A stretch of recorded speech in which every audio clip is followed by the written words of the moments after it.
Ambassador Zekth clicked his mandibles nervously as he faced the human delegation across the obsidian conference table. The Galactic Council chamber hummed with the translation devices of a dozen species, all waiting to witness what many considered humanity's final diplomatic mistake. "You must understand," Zekth began, his four eyes blinking in sequence. "Kepler 442c is not merely a prison world. It is where we send our most dangerous criminals to die. The gravity is 3 times your Earth normal. The atmosphere is barely breathable. The temperature swings from -40 to +60 Celsius daily. The storms can strip flesh from bone."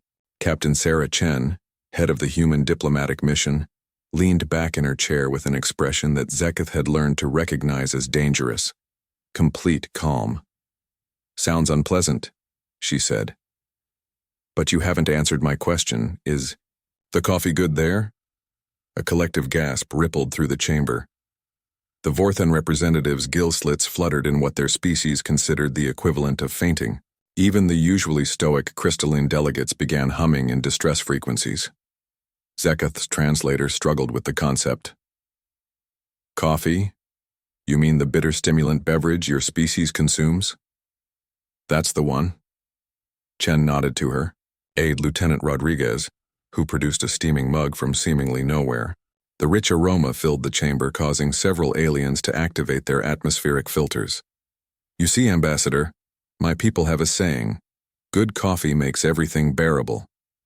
"Captain Chen," interjected High Counselor Mithran, her crystalline form refracting the chamber's light into nervous patterns. "Perhaps you misunderstand the severity of this sentence. Your species has violated the Tau Ceti Accords. The punishment is exile to Kepler 442c for a full solar cycle. No species has ever survived more than 30 rotations on that world." Chen took a sip of her coffee, closing her eyes briefly in appreciation. 30 rotations, you said? That's roughly 3 Earth months. Honestly, that sounds like a pretty standard deployment for most of our military personnel. The gravity thing might be rough, but our Marines train in 2G regularly. She paused, looking thoughtful. "Though I am concerned about the coffee situation." The chamber erupted in confused chittering, clicking, and harmonic vibrations. Zekth raised his primary arms for silence. "Captain, surely you cannot be serious. The previous inhabitants of that world were the Corvan Empire's elite shock troops. They lasted 17 rotations before the planet claimed them all." "Ah, the Corvans," Rodriguez chimed in, consulting his datapad. "Weren't they the ones who surrendered after we introduced them to our inhuman military rations? Something about violating the Geneva Convention of Nutrition?" Chen grinned. "MREs do have that effect on people. But that brings me back to my original concern. Will we be able to establish proper coffee cultivation on Kepler 442c? Or will we need to ship it in? Because I've seen what happens to human productivity without caffeine, and trust me, nobody wants that." High Counselor Mithran's form flickered rapidly. You're actually planning to accept this sentence?" "Well, we did technically violate your accords when we aggressively defended that civilian transport from pirates. I mean, sure, we used excessive force by your standards, but in our defense, the pirates started it." Chen shrugged. "Besides, it'll be nice to have some elbow room. Earth's getting pretty crowded, and colonial expansion has been slow through official channels." Zeketh found himself speechless. In all his years of diplomatic service, he had never encountered a species that treated exile to the galaxy's most feared prison world as a real estate opportunity.